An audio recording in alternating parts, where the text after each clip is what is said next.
Hello mga kitchenette! Excited to show you today ang aking own version ng Pinoy Embutido. Tara na sa aming munting kusina! I-shortcut ko na lang sa pagmix ng mga ingredients at sa last part ng video, I have taken a screenshot ng recipe ng ating embutido para malaman nyo kung ano ang mga ingredients at ano ang ating proportion.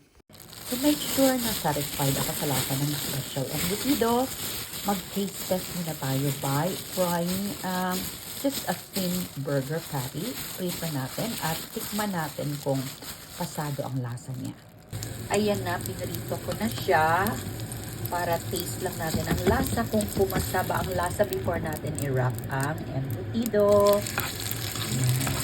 Naglaga na din ako ng itlog para ito yung ating ipalaman sa ating embutido and hotdog. Yan. Okay, tikman na natin. Yum! Okay na siya. So, pwede na natin i-wrap. Ready na ang mga palaman natin sa ating embutido. So, ito na siya. Before we wrap and roll, pakita natin ang palaman ng ating embutido. So, ready to wrap and roll na siya.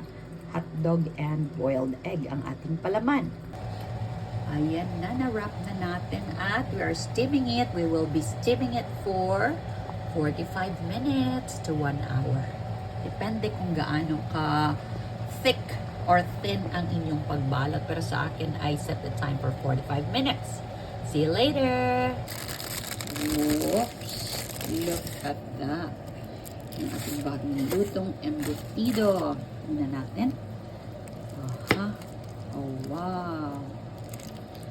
Yan, may hotdog and egg. So, hindi pa siya firm. Dahil, if you want firm, you can refrigerate it. Okay, tingnan natin. Look at that. O, diba? This is how firm it is kung nalagay mo siya sa ref overnight. Kaysa sa bagong luto, you have seen the difference earlier, buhagag.